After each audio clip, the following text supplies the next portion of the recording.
Эрхэм үзэгчдийн хорой аймгалаг айлтгын Монголын үндэсний олон нийтийн телевизийн цаг үе үзэл бодол ярилцлагын шууд нэвтрүүлгээ эхэлж байна. Өнөөдөр би нэвтрүүлэгтээ нийслэлийн засаг дарга бөгөөд Улаанбаатар хотын захирагч Сундуйн Батболдыг урьлаа. Би энэ сая нэрийг чинь одоо юу гэдэг юм бэ, ажил албан тушаалыг чи уншихтаа ингээд харж байгаа байхгүй юу.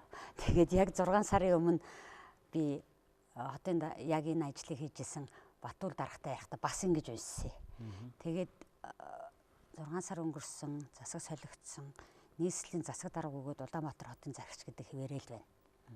Энэ дээр яагаад ингэж уг нь хотын мэрэл гэмээр биш үү гэж би Батбол даргаас асуухад харин тийм ээ, наа чи нэг том хуулийн өөрчлөлттэй холбогдоод энд бид нэр том өөрчлөлтийг хэрэгтэй байгаа гэсэн. Та энэ ямар өөрчлөлтийг ойлгоод хизээ хийх бодолтой байна? Ер нь бол одоо гадныхантай уулзахад бол хотын мэрэл гэсэн ганцхан үгээр л харьцдаг л да. Гэхдээ дэлхийн ихэнх том хотууд, ялангуяа нийслэл хотууд бол мужи, тухайн хотын нэрээр нэлэгдсэн нэг мужи, тэгээд дотроо хот гэж явдаг.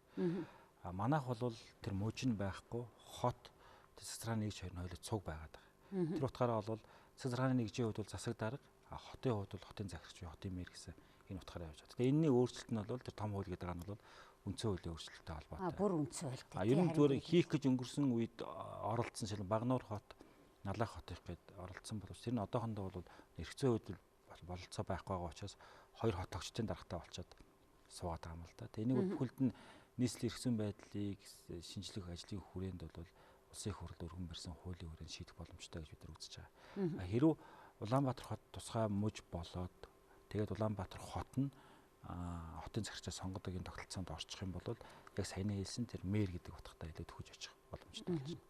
Гэхдээ энийг нэг хэн нэгэн хүн хизээ нэгэн цагт хийх хэрэгтэй те. Би ер нь бол хотын эрх зүйн байдлыг энэ 4 жилд шинжилье гэж үзэж байгаа. Энэ талаар хотоо сонгоцсон улсын их хурлын гишүүдтэйгээ үндэсний газартай ярилцаж тохиролцсон байж байгаа. Засгийн газар эхний хуулиар өргөн барьсан. Дээр нь нэмээд 4 хуулийг бол улсын их хурлд өргөн барьж хилцүүлэх. Тэр хуулиудын өөрчлөлтийн хүрээнд бол энэ асуудлыг тодорхой хэмжээгээр шийдэх бололцоотой болно. За мэдээж хамгийн сүүлчийн өөрчлөлт нь бол үндсэн хуулийн өөрчлөлт байх хэрэгтэй.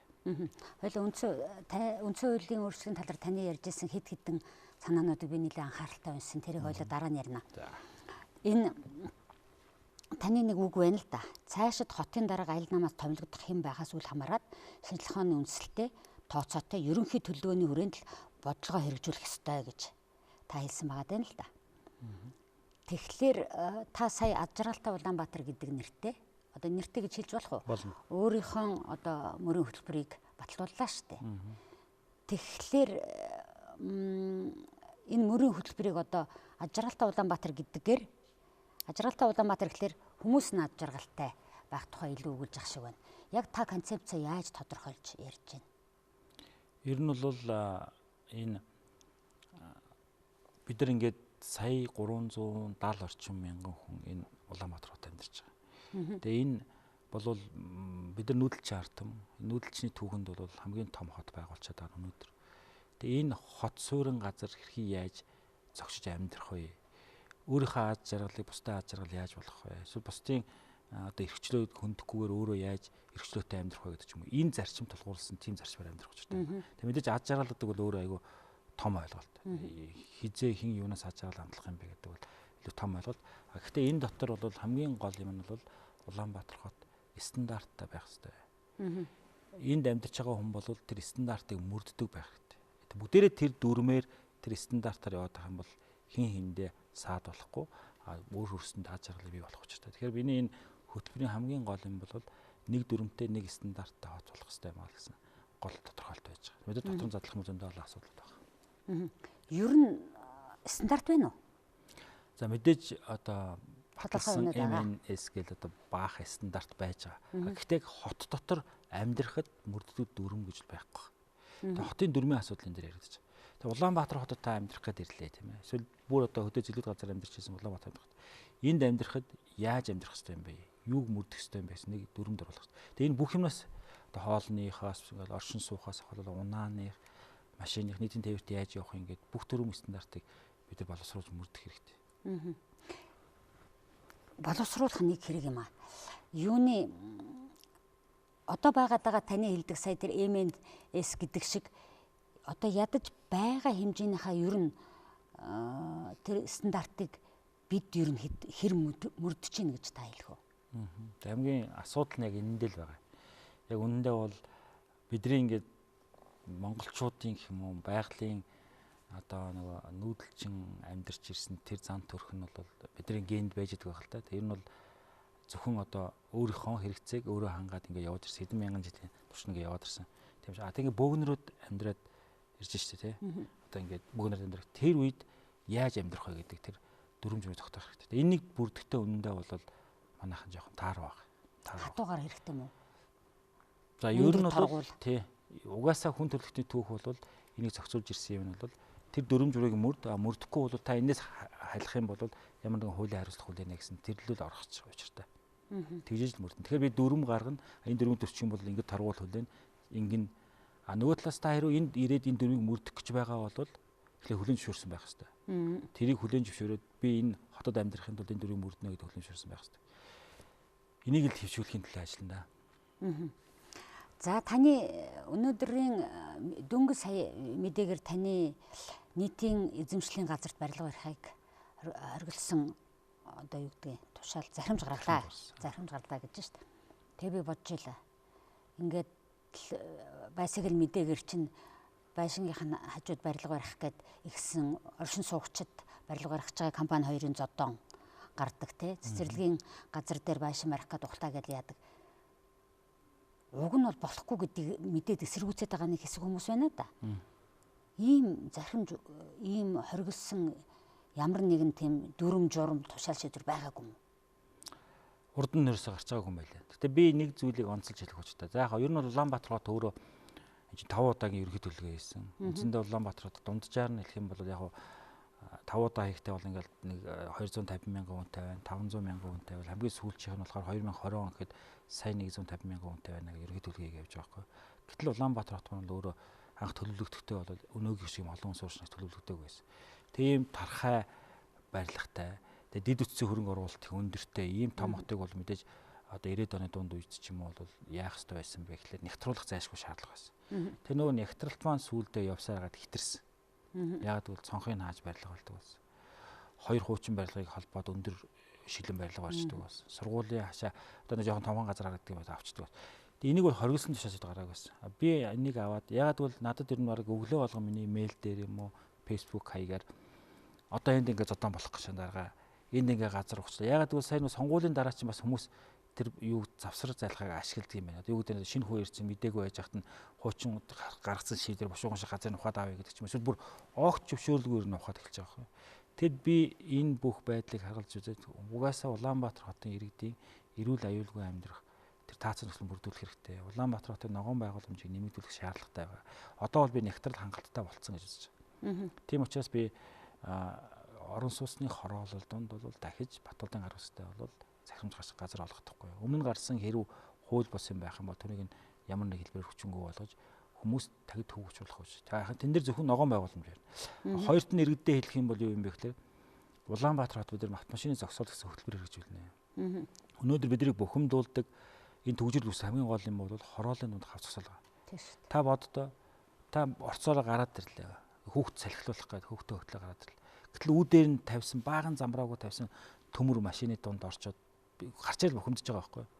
Тийм байдал үүсэхгүй тулд хороолын дунд газар дээр зөвхөн газар доорх гараж ширээ дээдлэлт ногоон байгууламж тэгээ эсвэл хүүхдийн талбай барих ийм зорилттой газар. Манай иргэд нөгөө хаширцсан учраас хороолын дунд ингээд гараж барья гэхэл ерөөсөө энэ худлаа шүү. Айгу наад дээр чи ингээд офис барьчин сүрэг эсэргүүцээд байна. Одоо бол хамтраад сөөхтэйгээ хамтраа иргэдтэйгээ хамтраа хоттойгоо хамтарчаад компанитайгаа хамтарчаад ийм их хэрэгжүүлээ. Тэгээ энийг Улаанбаатар хотыг энэ төмөр энэ торлогоос нь чөлөөлөх хэрэгтэй гэж үзэж байгаа. Хоёр дахь юм бол сургууль цэцэрлэг. Одоо Улаанбаатар хотод бол сургууль цэцэрлэгийн хүрэлцээ бол муу байна. Одоо 30 гаруй сургууль бол 3 ээлж ирж байгаа. Оройны хүүхэд 5 цагт хичээлдээ очиод 8 9 гэж тарж байна шүү дээ. Энэ байдлыг арилгахыг саясын газартаа ярьж концессийн гэрээгээр 30 гаруй сургууль Улаанбаатар барих гэж.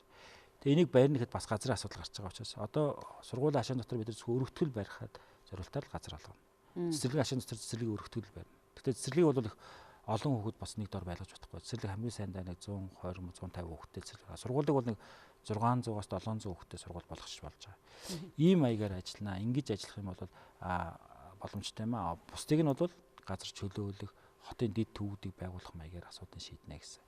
Ийм захирал бид нар нэлээд судалгаа хийж хагаад өнөөдөр энийг бол нийслэх хаягдад зарласан. Яагаад зарласан бэ гэхлээр би өдөр болон гаргасан шийдвэр зарлах боломжтой. Энэ бол үнэхээр хүмүүсийн эрх ашгийг хөндөсөн шийдвэр, хүмүүс хүлээжсэн шийдвэр учраас би энийг бас хэвлэлийн хурал хэрэг зарласан юм байна. Та засгийн газартайгаа ярьж байгаад гэж ярьлаа. Түрүүн бас нэг хариулт хэлж байхдаа хотоос сонгогдсон гишүүдтэйгээ гэж ярьлаа. Тийм ээ? Хотоос сонгогдсон гишүүд энэ хотыг таны харж байгаагаар өөрчлөхөд ер нь хэр хувь нэмэр оруулах бол гэж асууя та. Оруулж ийн гэхлээр арай эртдэх гэдэг нь тий. Энэ одоо шинэ үндсэн хуулийн хүрээнд байгуулагдсан энэ парламентын түүхэнд бол анх удаа Улаанбаатар хот 28 төлөөлөлт байна. Оо тийм үү. Хамгийн олондоо 22 төлөөлөлтөөс. Энэ сонгуулиар бол 28 төлөөлөл сонгогдсон. Тэгэхээр 76 гишүүний 28 хүн хотоо сонгогдсон байна гэдэг бол маш том боломж. Тэгээ би хотоо сонгогдсон улсын их хурлын гишүүдэд бүгдээр энэ хотын төлөө хамтарч ажиллах учиртай гэж үзэж байгаа. Тэг сэтгэлтэй болсуудаа гэж бодож байгаа.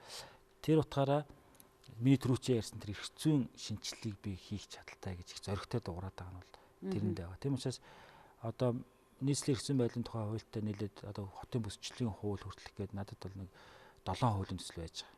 Тэрийг би боловсруулад бүгдээрингийн засгийн газар болон улсын их хурлын гишүүдэд барьчихна. Тэгэд хамтраад энийг өөрчлөөч. Энийг ингээ өөрчлөх юм бол нийслэлийг арай өөр нүдээр харах хэрэгтэй байхгүй юу? Та боддоо 3 сая 700 мянган хүн. Энэний албан ёсоор сая 370 мянган Улаанбаатар хоттой ч.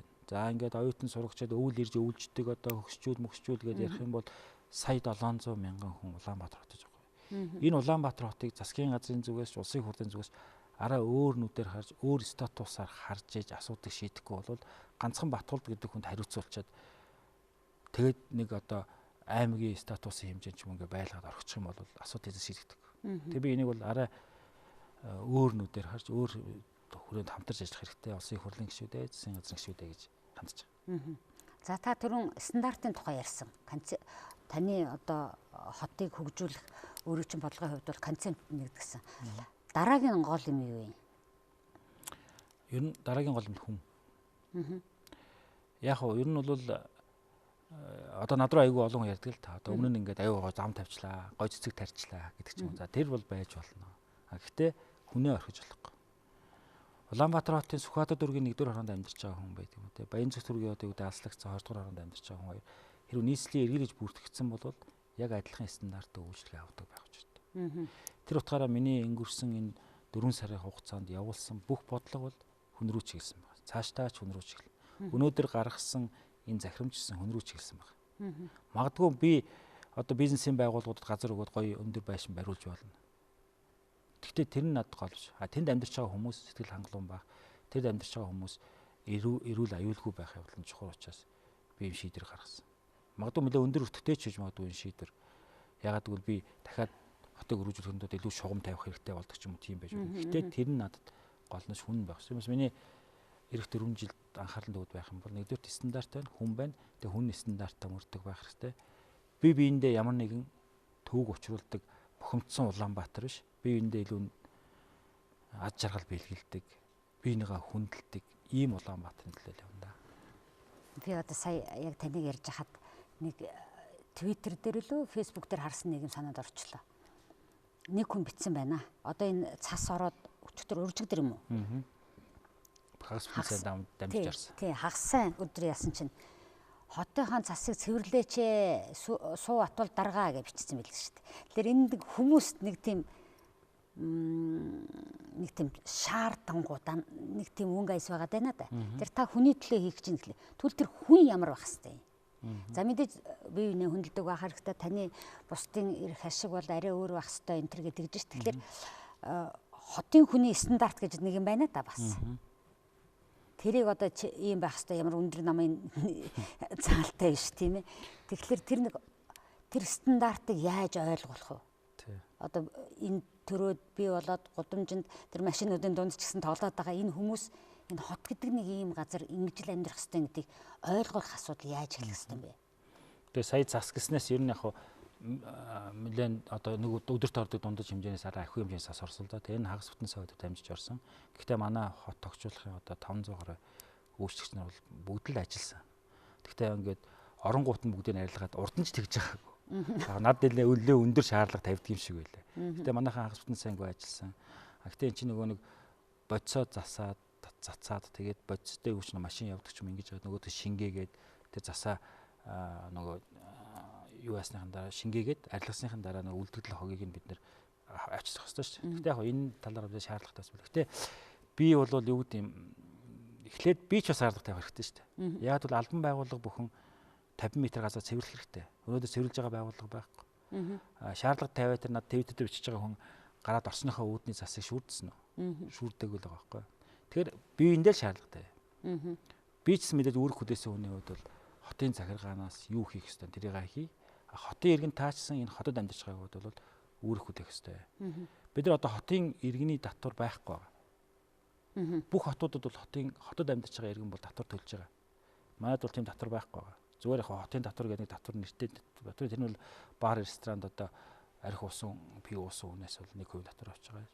Гадны зочд ирээд бол зочд буудалд хонсон бол тэрнээс 1% татвар авч байгаа. Гэтэл үндсэндээ энэ их дэд бүтц энэ их хөрөнгө оруулалтыг ашиглаж байгаа хүний хувьд бол Улаанбаатарт байгаа хүн бол эхлээд татвараа төлчих.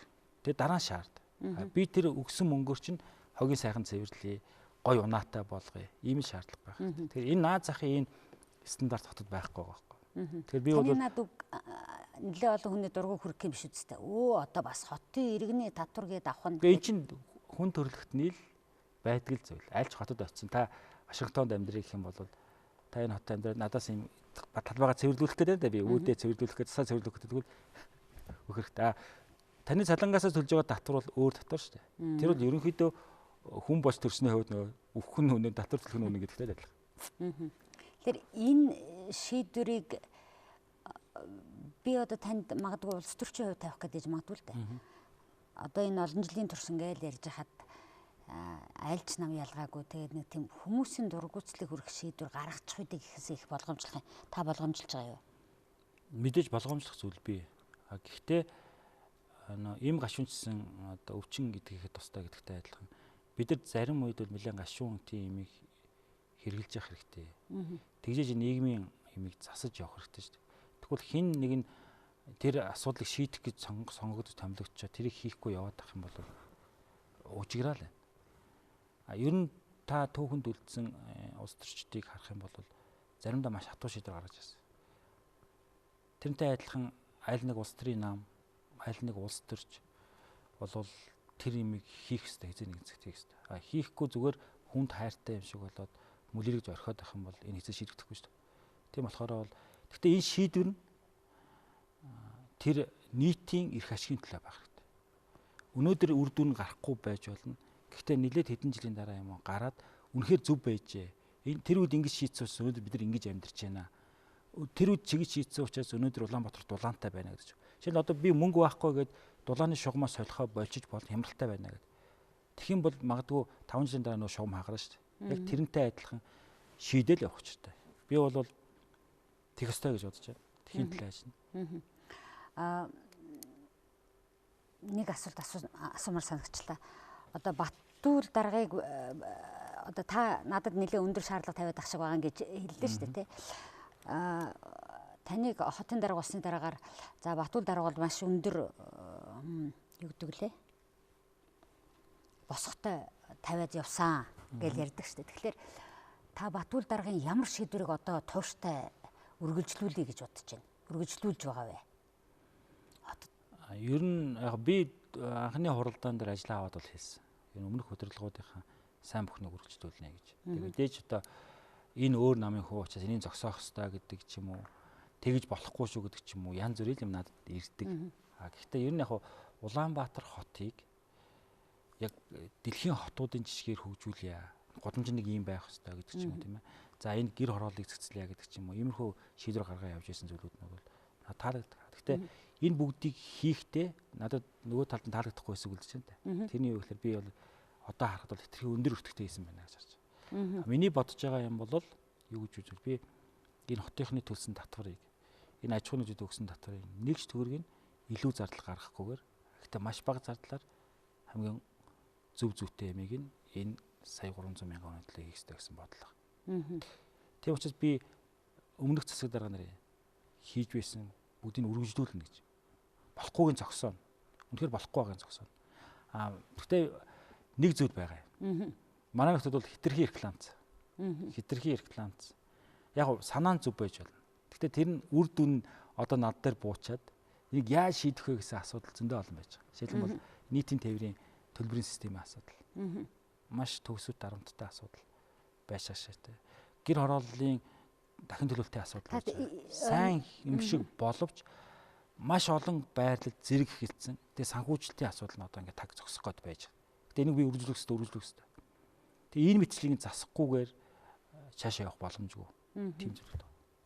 Нийтийн тээврийн төлбөрийн системийн тэр юу нь болохгүй байна. Одоо тэр Smart Card гэдэг компани нийтийн тээврийн үйлчлэгэнд явж байгаа хувь болон хувьсгалын компаниуд байна шүү дээ. Тэднэрт тэр мөнгө хураах асуудал хамаагүй болсон.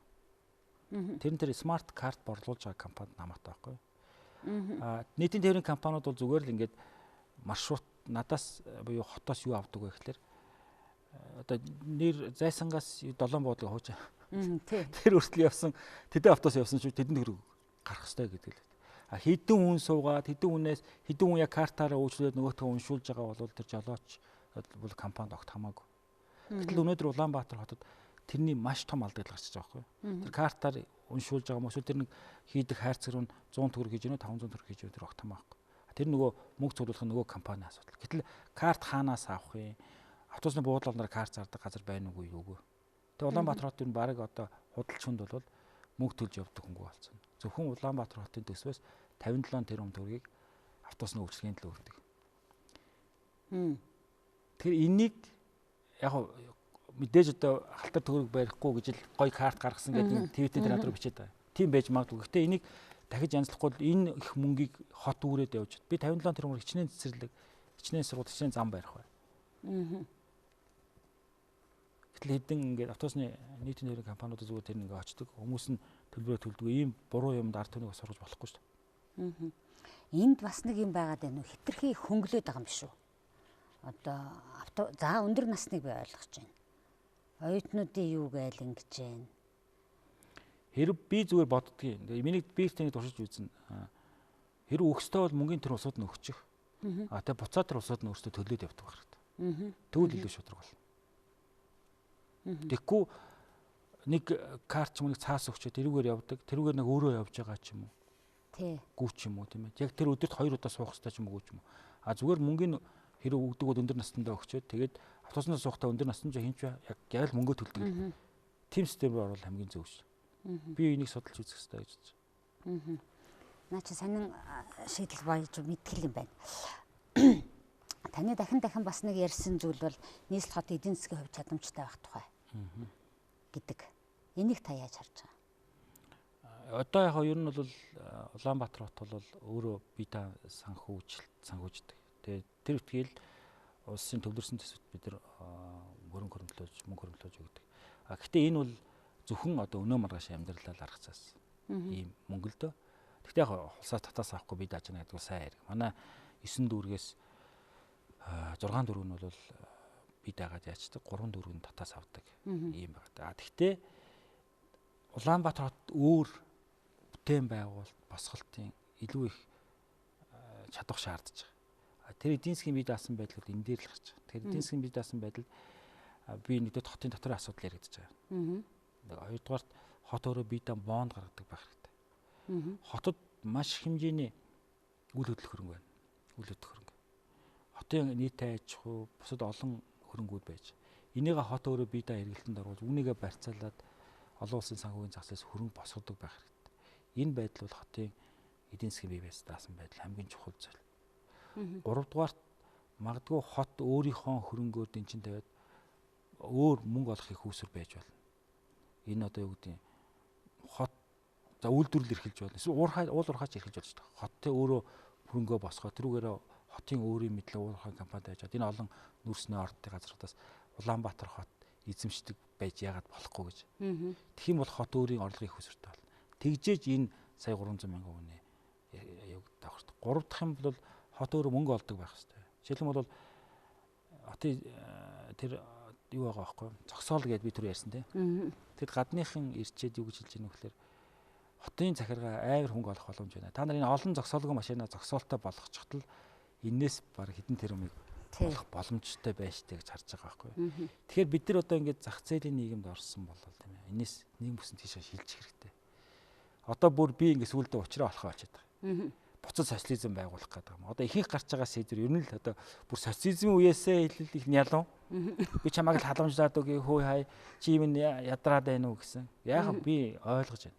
Тэрний оронд тань хүмүүс ажил хийж мөнгө олох боломжийг нь олгоод тэгээ нөгөө талд нь хэрвээ чи мөнгө олж ажил хийсэн бол яг зах зээлийн зарчмаар явъя гэдэг. Энэ зарчмаар руу хурдан шилжихэд хэрэгтэй байгаа юм да. Энэ бол манай хотын бие даасан байдлын нэг хэсэг баг. Тэр хот өөрийн мөнгө олох ямар боломж вэ гэдгийг бүгд нь олж хардаг байх хэрэгтэй. Тэгээд энэ дотор бол нөгөө санхүүгийн төв болно гэсэн бодлого явж байгаа. Би нэлээд хойлон одоо эдийн засгийн санхүүгийн хуулиудын юмнуудыг харж үзэж чад Улаанбаатар санхүүгийн төв болох асуудал ямар байж болох вэ гэдэг сая би Британий элчин сайдтай уулзж ярилцсан. Тэд нар бол Лондон санхүүгийн төв болсон. Тэгээд Лондон хоттой бид нар харилцаа тогтоосон.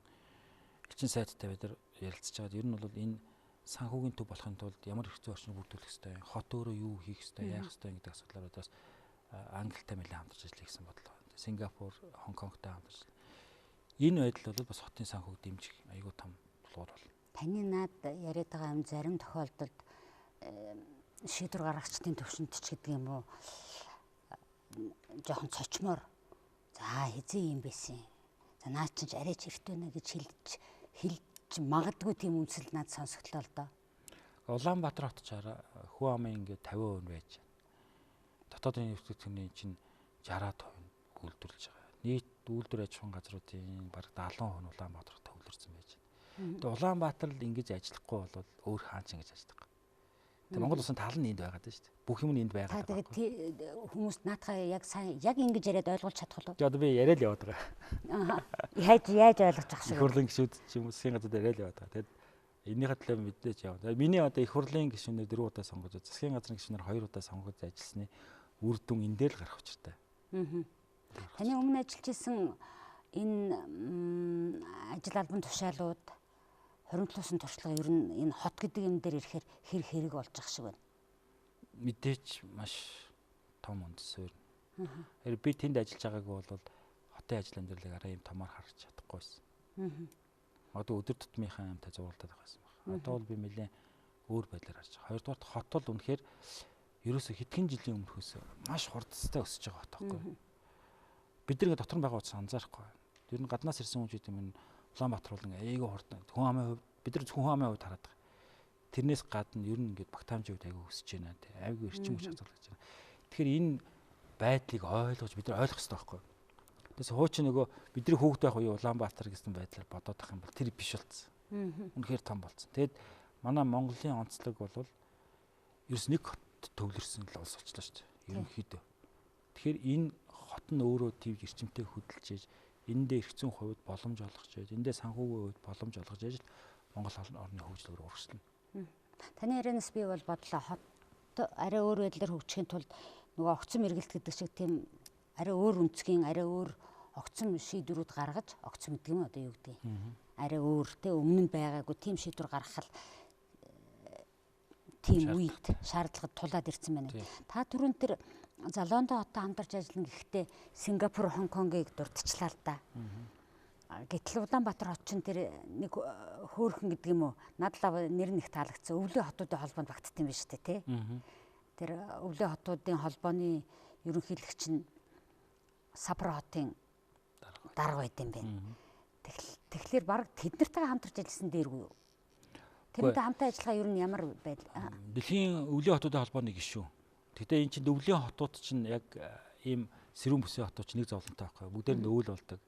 За манайтай эдийн засгийн хувьд ижил төвчний хотууд жишээлбэл яг утааны асуудал яг адилхан байж байгаа. Бид нар зөвхөн онцгой Улаанбаатар утаатай юм шиг боловч бүхэл хотууд өвөл болохоор бүгдээр төлж төрдөг утаатай. Нэлээ өндөр хөгжилтэй хотуудны хав газ руу шилжиж мэлжээд гайгүй болсон байж болно. Тэгтээ ер нь утаатай багшаатай, застай, альтрагаатай, гулгаатай тэр өвлийн хотуудын нэг онцлог байгаа. Тэр утгаараа энэ холбоо нэлээ идэвхтэй ажилладаг Улаанбаатар хот гишүүнэдэг.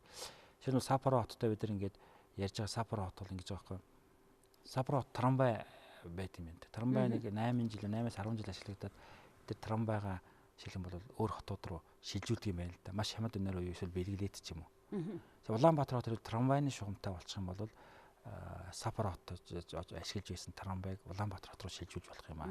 Та нар хүрээ дээрээ чи энэ тухай ярилцлаа гэдэг ч юм уу. Ингээд асуудлаа хөрхөө яриад.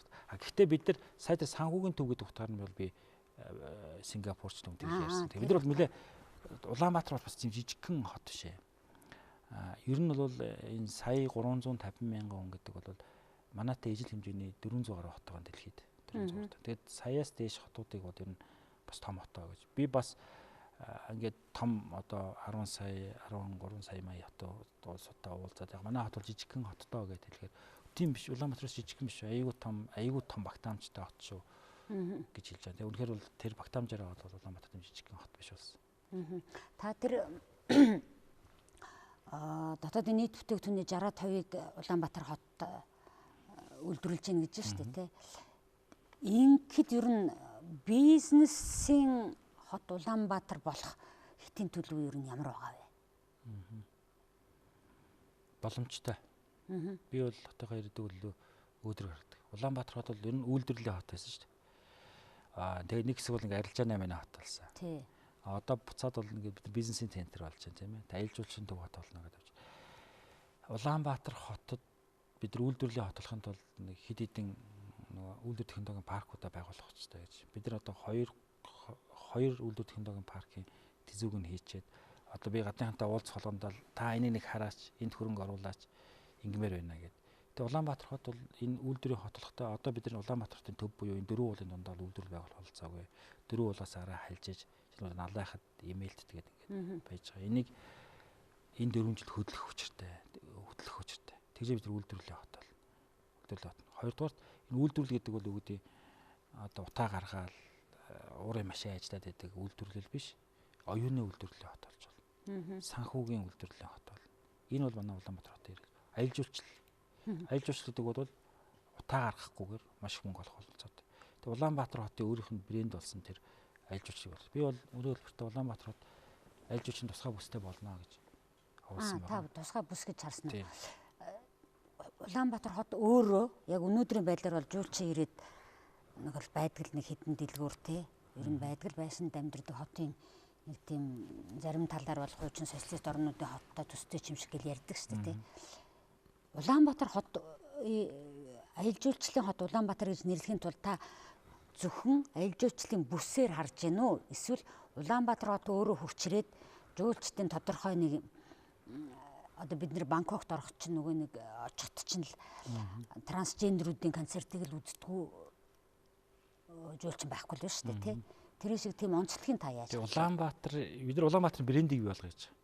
Манай Улаанбаатар брендийг хийх хэрэгтэй. Улаанбаатарт өөр юмсан брэнд байхгүй байхгүй. Та одоо Улаанбаатарт ирээд гадны жуулчин байлаа гэж бодё, тий. Зураг авахуулъя гэд Улаанбаатар гэсэн гоё бичдэг ч юм уу, Улаанбаатар илэрхийлэх тийм бичлэг байхгүй. Тэгэхээр Улаанбаатар брэнд хийж. Хоёрдугаар Улаанбаатар хотыг би зөвхөн ганцхан тусгай бүсээр харахгүй. Бүхэлдээ Улаанбаатар хот аялал жуулчлалын одоо төв болох учиртай. Өнөөдөр Улаанбаатарт ирсэн жуулчин хаана очихоо мэдэхгүй хуралд ирлээ гэж бодъё л та. За тэгээд нэг өдөр жилээ гаргалаа гэхэд хаана очихоо зурчлуулахаа өрөөнд одоо зургтын зурчлал бариа сууж явах уу эсвэл тэнд бид бүтээгдэхүүн бараа бүтээгдэхүүн үйлчлэгээ худалдаг байх хэрэгтэй. Тэр утгаар би шөнийн Улаанбаатар гэсэн хөтөлбөр гэж байна. Хажиргалтай Улаанбаатараас хоёр хөтөлбөр гэж байна. Шөнийн Улаанбаатар гэдэг хөтөлбөр нь бол ер нь бол дэлхийн том хотод унтдаггүй. Шөнийн бараа бүтээгдэхүүн үйлчлэгээтэй байдаг. Тэрнтэй адилхан тийм шөнийн хотод шөнийн амьдралыг бий болгоно. Үйлч юм аахгүй. Машин явдггүй гудамжтай болоё гэж. Тэгээд тэр гудамжинд нь бол одоо стандартын шаардлага хангасан клубууд, гоё шоунууд болдог. Үйлчлэгээний газрууд нь өдрөсөн шинжээж. Би бол хаах тал дээр баг. Нэг хаах гэж нэг хэсэг их айцгаасан. Сэтгүүлч болгон танаас асуусан байхаар. Шүнжин өдөржин ажиллаж болно. Гэхдээ би тэд зөвхөн стандарт л тогтооно. Та ийм стандарт авах юм бол өдөржин шинжээ ажил. Ийм дотор дэлхийн бол өдөржин шинжээ ажил гэсэн байдлаар л хандна. Тэгээ ийм аялал жуулчин бүтээгдэхүүн. Хоёрдугаар тийм бол манайхан одоо чэйжүүд очиж одоо морь монголчууд тэнд нь хэдэн морь унаад үзүүлбэр үзэж байгаа байхгүй. Гэтэл морьтны их орн ингээд бахархаад байдаг Улаанбаатарт ирээд үзье морины шоу байна уу? Морины гоё аялал байна уу? Би энийг энэ хавраас компаниудад зарлаад Улаанбаатарын брендингтэй нэлээ гоё Улаанбаатарт орсон морин аялал хийдэг компаниуд хийгээч. Гоё стадионтой болёо. Тэ морин уралдаан. Одоо ингээд морин уралдааны зориулалтаар газар авчил компанид ямаа хийх. Тэрийг хийх хэрэгтэй шүү. Хийх хэрэгтэй гэж шаардлагатай шүү.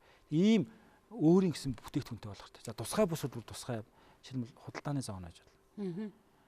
Энэ одоо ингээд манай Улаанбаатарыг тойроод хойд хятад Оросын өмнө тал Сибирийн бүс нутаг гэдэг ингээд 70 сая орчим хүн байгаа байхгүй 50-70 сая орчим хүн.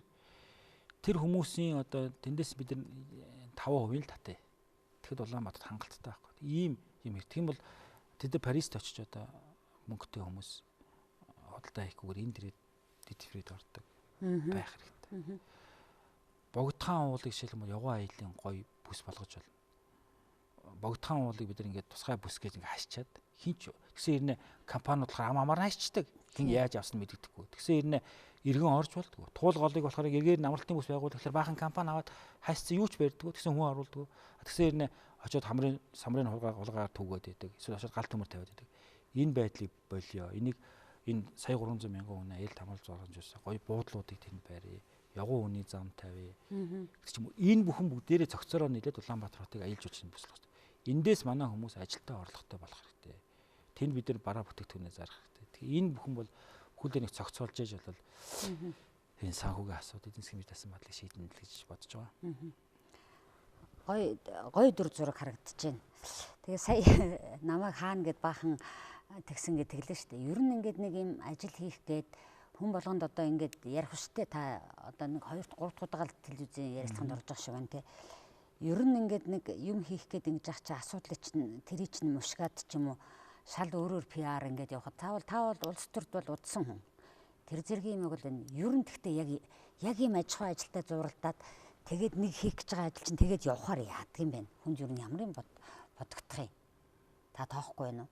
Би яг гэхдээ бид ингээд амар гоё ишүүч дүүр ингээд өглөө босоод ирж штэ ингээд юм ажиллаа ингээд тэгтэл бүгдийг яалаад ичсэн ч юм уу ингэсэн болохоор хэцүү л байдаг л да. Гэтэ яг би улс төрд явсан хүний хувьд бол энэ хүний ард гарна. Би гэхдээ энэ дээр карьер хөөж юм уу хотын дарга албан тушаалыг дараачийн албан тушаалыг алах юм гэж ерөөсө харахгүй байгаа. Энэ 4 жил бол харин Батболдыг сорих над олдож байгаа аюу том боломж байгаа байхгүй. Би магадгүй аж ахуйн ажил хийж байгаагүй гэж болно. Хотын ажил бол улс төрийн том ажил, аж ахуйн том ажил. Гэхдээ надад аж ахуйч хүний эцгийн маань зос байж байгаа. Манай эцэг бол маш тийм аж ахуйч хүн байсан. Тэгээд манай таньдаг одоо нутгийн хүмүүс хэлж байгаа байхгүй. Хотын ажлыг хийхэд яг бол чи их ажилсаг ер нь зүгээр суудгүй өглөөр цэсэл ингээд точроод байдаг хүний хувьд бол наадах ч юм бол хийж чадна гэдэг. Надад бол ингээд тийм учраас ирч хүч ирмэлзэл байгаа. Энийг хотыг би нэг гоё болгочих юм. Гэхдээ би бүгдийг чадахгүй л дээ. Чадахгүй гэж бодож байгаа. Гэхдээ би эхлээд нь тавина. Энэ дараа нь ингээд зөв явах учиртай. Зөв чиглэх учиртай. Тэрийг хичнээн улс төрийн өнцгөөс нь яаж ч хардаг бай. Эсвэл Батболдын хөвгнийх нь үүднээс яаж хардаг бай. Энэ бол надад юусоо тийм хамаа ахгүй. Би уршаа хараад юм. Гэхдээ та дэмжлэг хүсэхгүй мүү? Надад хангалттай дэмжлэг байгаа. Миний намын нөхдүүд байна. Манай улсын их хурл байна, засгийн газар байна. Ард түмэн маань. Би зөвийг ойлгодог ийм сайхан ард түмэн, ийм сайхан хотын иргэдтэй учраас яг нэг хэсэг компани ч юм уу, нэг хэсэг хүний эрхийг хөндөж магадгүй зарим шийдвэр. Тэгвэл би уучлаарай гэж хэлнэ. Уучлаарай. Нийтийн төлөө, нийт Монголын төлөө, нийт Улаанбаатарын төлөө зөв байвал тэгэл явъя гэсэн. За би яг дараа нь асуулт тавихгүйгээр цаг дуусчлаа гэж бодож байна. Үнэхээр нэвтрүүлгийн маань цаг дууссан байна. Яг энэ өнгөн дээр ярилцлага өндөрлөе гэж бодож байна. Нийслэлийн тухай яг ийм болох юм байл шүү гэдэг яриаг би өнөөдөр танаас ингэж өрнүүлээ сонссондоо бас олзуурах гэж байна. Ягаад гэвэл зарим нэг шийдвэрийг бид нэр тэгээд хатаа яад ингэж хүлээс авахаас илүү энэ нөгөө нэг яриад исэн юмнийх нь юм болов гэж бодох бас нэг өөр үеж магадгүй. Ингээд үзэгчтэй миний асуултаар дамжиж үзэгчтэй санал бодлоо хуваалцсан танд баярлалаа. Амжилт хүсье. Цаг үзэл бол нэвтрүүлгийн удаагийн дугаар өгөр өндөрлж байна. Өнөөдөр манай нэвтрүүлэгт нийслэлийн засаг дарга Улаанбаатар хот нийслэлийн захирагч Улаанбаатар хотын нийслэлийн засаг дарга бөгөөд Улаанбаатар хотын захирагч Сундын Батболд оролцлоо. Энэ ингэж л төгдөрч уншаад байгаа юм да. Тийм би тийм учраас дараагийн удаад таныг ярилцлаганд урихдаа Улаанбаатар хотын мэр гэж хэлье гэж бодож байна.